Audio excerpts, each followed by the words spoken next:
I came home to silence, not the usual chaos of laughter, not the thud of toys on the floor.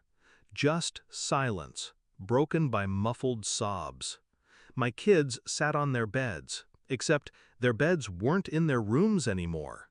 They were shoved into the cold basement, their posters torn from the walls, their clothes in boxes. When I asked why, my mother's voice carried down the stairs.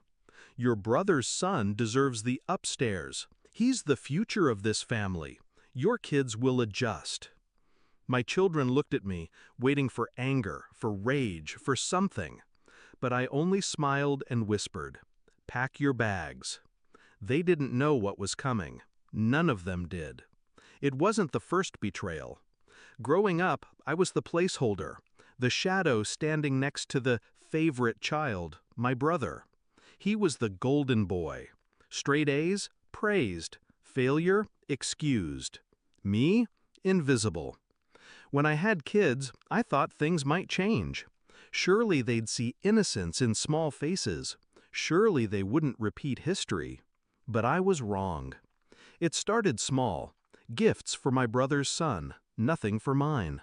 Photos of him displayed, while mine gathered dust in drawers. Excuses, always excuses.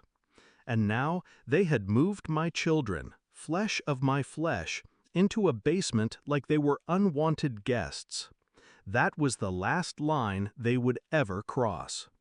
I didn't scream, didn't fight. That's what they expected. Chaos they could dismiss as overreaction.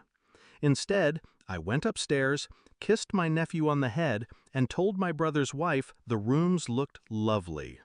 My parents smiled, smug, thinking I had accepted my children's place beneath their golden grandson. But that night, while they celebrated upstairs, I started planning. The next morning, I called a realtor. I wasn't buying a house. I was buying freedom. I had been saving quietly, investing carefully, building what they assumed I never could. Within weeks, the keys were in my hands. A house, bigger than theirs, closer to the beach, with rooms carved in sunlight, not concrete. I never told them. I just packed up my kids, loaded the car, and drove away. When my mother called, shrill and demanding, asking why their basement was empty, I simply said, "You made it clear whose children mattered. Now you'll live with that." But that wasn't enough. Cutting them off was escape. I wanted justice. So I dug deeper.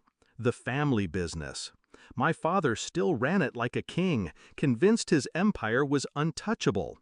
But kings fall hardest when they trust the wrong heirs. I knew their weaknesses, knew the contracts, the unpaid loans, the quiet fraud they thought was buried. I had worked there once, remember? They forgot I learned everything by watching. With one phone call to the right auditor, I set the wheels turning. Not lies, just truth. Truth is a weapon sharper than any blade. The investigation hit like a storm. Accounts frozen, partners walking away, and my father, once untouchable, was suddenly begging lawyers to save him. When he called me, voice cracked, asking if I knew anything, I simply said, "I protect my children the way you should have protected me." Then I hung up. The final blow came months later.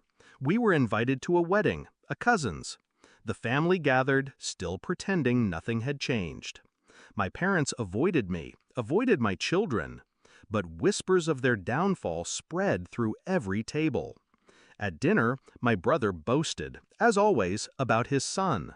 My parents nodded, clung to their golden boy like a shield against reality. That's when my daughter, bright, brave, no longer the child who cried in a basement, stood and said, "Dad, can I tell them where we live now?" I nodded. She smiled and said, "We have our own house, with windows bigger than this room, and I never want to sleep in a basement again." The table went silent. My parents' faces drained of color. My brother's smirk faltered. I just raised my glass. That's the thing about betrayal. It doesn't break you, it forges you.